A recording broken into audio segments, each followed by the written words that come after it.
Hello everyone, welcome to my channel do to study. तो आज हम पढ़ेंगे आईसीएसई क्लास 9 केमिस्ट्री का चैप्टर 5 द पीरियडिक टेबल। इस चैप्टर पे ये हमारा 7th वीडियो है। ओके, तो पिछले वीडियोस में यानी कि अब तक मैं 6 वीडियोस ऑलरेडी अपलोड कर चुकी हूँ इस चैप्टर का, जिसमें मैं Dobereiner's triads, Newlands law of octaves, Mendeleev's periodic table, modern periodic table की कुछ salient features, then group 1 and group 2, इस तरह के बहुत सारे टॉपिक्स ऑलरेडी कवर कर चुकी हूँ। तो अगर आप अभी तक नहीं देखे हैं देन वॉच इट। ओके, तो आज के वीडियो में हम पढ़ेंगे, आज की वीडियो में हम और 2 ग्रुप्स के बारे में डिस्कस करेंगे, और वो है ग्रुप 7A यानी कि group 17, these are halogens, and group 0 या फिर 18th group, and these are noble gases. Okay, तो पहले हम जानेंगे ग्रुप 7A या फिर ग्रुप 17 हैलोजेंस में कौन कौन से एलिमेंट्स आते हैं। So they are fluorine, chlorine, bromine, iodine and astatine. तो ये सब एलिमेंट्स हमारे ग्रुप 17 में आते हैं। कौन कौन से हैं? फिर से fluorine, chlorine, bromine, iodine and astatine. Okay, तो अब इसका हम कैरेक्टरिस्टिक्स देखेंगे। पहला कैरेक्टरिस्टिक है कि they have 7 electron in outermost shell. Yes, they have 7 electron in outermost shell, और इसीलिए उनका वैलेंसी 1 होता है। तो ये 7 इलेक्ट्रॉन है जानने के लिए हम इलेक्ट्रॉनिक कन्फिगरेशन लिखते हैं। किसका लिखेंगे? हम पहले फ्लोरीन का लिखेंगे। सो फ्लोरीन का एटॉमिक नंबर कितना है? Yes, it's 9। तो फ्लोरीन के शेल में 2 इलेक्ट्रॉन, देन एल शेल में हमारा है 7 इलेक्ट्रॉन्स। तो आप देख सकते हैं कि आउटर मोस्ट शेल में 7 इलेक्ट्रॉन है। देन अगर हम क्लोरीन की बात करें, देन क्लोरीन का एटॉमिक नंबर है 17। सो इसके के शेल में 2 इलेक्ट्रॉन, एल शेल में 8 इलेक्ट्रॉन और एम शेल में हमारा 7 इलेक्ट्रॉन। फिर आप देख सकते हैं इसका भी आउटर मोस्ट शेल में 7 इलेक्ट्रॉन्स है। इस तरह से जब हम पूरे फ्लोरीन, क्लोरीन, ब्रोमीन, आयोडीन, एसिटाइन सबका इलेक्ट्रॉनिक कन्फिग्रेशन देखेंगे तो आप देख पाएंगे कि सबके आउटर मोस्ट शेल में कितने इलेक्ट्रॉन्स है? 7 इलेक्ट्रॉन्स है। Okay, so the next characteristics is they are the most reactive non metals. तो नॉन मेटल्स में से ये ग्रुप यानी कि 17th ग्रुप वाले एलिमेंट्स है सबसे ज्यादा रिएक्टिव। कौन कौन सा है 17 ग्रुप में elements? Fluorine, chlorine, bromine, iodine and astatine. Okay, तो जब हम जनरल ट्रेंड्स के बारे में पढ़ रहे थे तब हम देखे थे कि as we go down the group then the reactivity increases, but halogens के केस में ये एप्लीकेबल नहीं था। हैलोजेंस के केस में as we go down the group the reactivity decreases था, यानी कि जैसे जैसे हम ऊपर जाएंगे वैसे वैसे रिएक्टिविटी बढ़ेगा। तो इससे आपको ये पता चल गया कि नॉन मेटल्स में से सबसे रिएक्टिव नॉन मेटल कौन सा है? फ्लोरीन है। अंडरस्टूड? तो सबसे रिएक्टिव नॉन मेटल कौन सा है? फ्लोरीन है। Okay, so let's see. Yes, they are most reactive non-metals. Their reactivity decreases down the group. For example, fluorine is the most reactive and iodine is the least reactive halogen. Halogen की बात करें then सबसे reactive halogen fluorine है और सबसे least reactive halogen iodine है। Means हम बस ये ग्रुप की बात कर रहे हैं। ओके, पूरा पीरियडिक टेबल में देखें देन सबसे रिएक्टिव नॉन मेटल कौन सा है? फ्लोरीन है। Understood? Next is yes, as we go down the group there is increase in melting point and boiling point। यानी कि जैसे जैसे हम नीचे जाएंगे वैसे वैसे इन सारे एलिमेंट्स का मेल्टिंग पॉइंट और बॉइलिंग पॉइंट बढ़ता जाता है। Next is their colour increases from pale to dark, यानी कि इन सब का एक पर्टिकुलर कलर है और उनका कलर जो है उसका इंटेंसिटी भी बढ़ता है। मीन्स लाइट कलर से डार्क कलर हो रहा है। अगर आप सुनेंगे सबका कलर तो आपको पता चल जाएगा। लाइक फ्लोरीन का कलर है पेल येलो।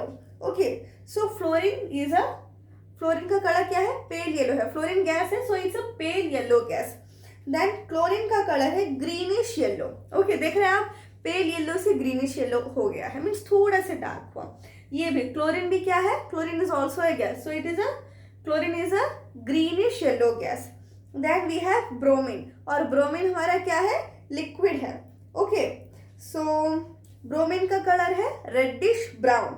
देखिए इधर हमारा क्लोरीन का ग्रीनिश येलो था, ब्रोमीन का रेडिश ब्राउन हो गया और थोड़ा डार्क हो गया। Then we have iodine, iodine का कलर क्या है, इट इज वायलेट, ओके। और ये कौन से स्टेट में है, सॉलिड स्टेट में है, अंडरस्टूड। नेक्स्ट इज ये सारे के सारे एलिमेंट्स जो है they are poisonous and they have a very means what you can say, they have a very strong pungent and unpleasant odour, means बहुत ही गंदा ऑर्डर रहता है, स्मेल रहता है, ऑर्डर का मतलब smell, okay. So they have a very strong pungent and unpleasant odour, okay. Next is they are diatomic molecules, yes, means ये हमेशा लाइक फ्लोरीन कभी भी F इस तरह से एग्जिस्ट नहीं करेगा, ओके, फ्लोरीन इस तरह से एग्जिस्ट नहीं करेगा, फ्लोरीन हमेशा F2 इस तरह से स्टेबल स्टेट में एग्जिस्ट करेगा, because they form diatomic molecules, okay.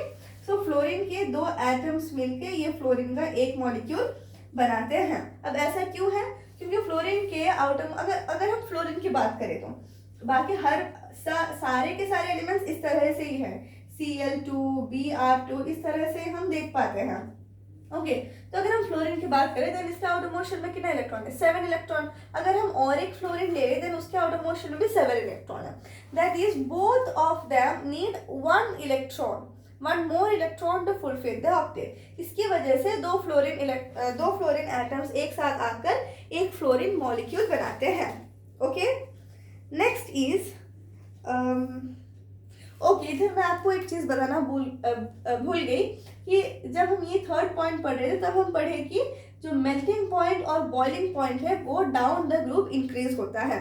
इसी की वजह से फ्लोरीन एंड क्लोरीन हमारे गैसियस स्टेट में है, ब्रोमीन हमारा लिक्विड स्टेट में है, देन आयोडीन और एसिटाइन हमारा सॉलिड स्टेट में है, okay.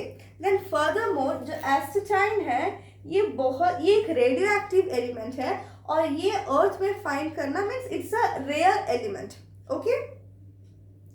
Next is yes valency, इन सबका वैलेंसी 1 है। ये आप इधर ये इलेक्ट्रॉनिक कॉन्फ़िगरेशन देख के ही जान पाएंगे कि इन सबका वैलेंसी क्या है, 1 है।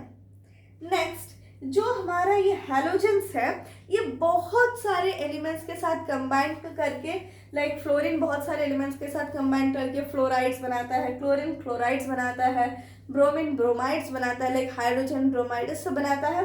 तो इसे हम एक कॉमन नेम की तरह हम यूज करते हैं halides, that these elements form halides, okay. Next is they react directly with metals to form metal hydrides, okay. And the last one is they form uni-negative ions। तो it's obvious कि अगर वो ion form करेंगे then it will be uninegative, क्योंकि इसके पास 7 electron है, तो sorry outer most shell में 7 इलेक्ट्रॉन है, तो बस एक ही इलेक्ट्रॉन चाहेगा और एक इलेक्ट्रॉन आ जाने से ये नेगेटिव चार्ज हो जाएगा और कितना होगा, -1 माइनस होगा, isn't it. So they form uni-negative ions. तो ये सब था हमारे हैलोजेंस के बारे में। अब ये जो वर्ड हैलोजन है ये 2 वर्ड से बना है, halo means salt and gens means producing, so they are salt producers, okay. जैसे कि आप इधर देख सकते हैं they react directly with metals to form metal hydrides. तो ये मेटल हाइड्राइड्स क्या है, metal hydrides are salts, understood. अब हम पढ़ेंगे last group of the periodic table, that is group 0 group या 18th ग्रुप। इसमें कौन कौन से एलिमेंट्स होते हैं, इसमें होते हैं हमारे noble gases, and what are they are helium, neon, argon, krypton, xenon and radon, okay. तो ये सारे एलिमेंट्स हमारे नोबल गैसेस होते हैं, आपको याद रखना है, ओके। क्या है, helium, neon, argon, krypton, xenon and radon. तो जब हम मेंडलीव्स पीरियडिक टेबल पढ़ रहे थे तब उधर हम डिस्कस किए थे कि मेंडलीव जब मेंडलीव्स पीरियडिक टेबल बना था तब ये नोबल गैसेस डिस्कवर्ड नहीं थे। तो इसी वजह से मेंडलीव ने अपने पीरियडिक टेबल में ये नोबल गैसेस के लिए जगह छोड़ दिए थे, बट लेटर ये नोबल गैसेस 1 by 1 डिस्कवर हुआ और जो फर्स्ट नोबल गैस डिस्कवर हुआ वो था हमारा हीलियम, ओके। सो ये सनरेज से डिस्कवर किए थे, तो helium was the first noble gas to be discovered. Then बाकी सारे नोबल गैसेस डिस्कवर किए और ये काम कौन किया, ये काम किए विलियम रैमसे, ओके, जिसके लिए उन्हें नोबल प्राइज भी मिला, ओके, तो विलियम रैमसे ने ये सारे जो नोबल गैसेस है उसे डिस्कवर किए।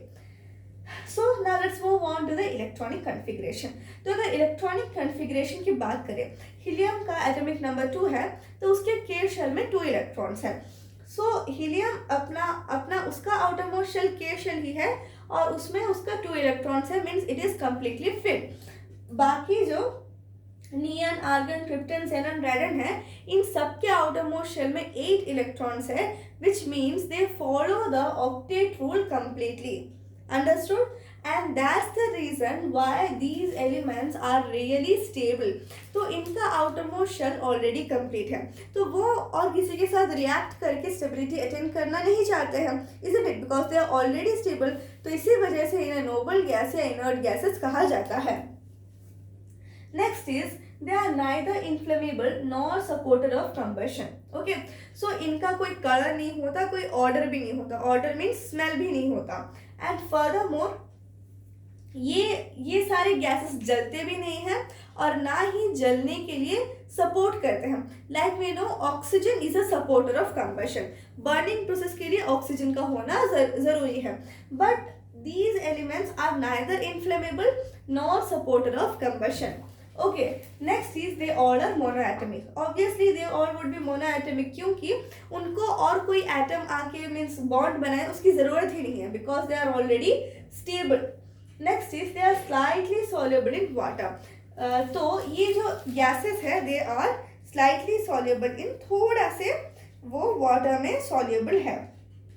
Okay, so एंड हम जैसे हीलियम से रेडन तक पहुंचेंगे तो ये सॉल्युबिलिटी का जो अमाउंट ऑफ सॉल्युबिलिटी है ये धीरे धीरे करके बढ़ता है।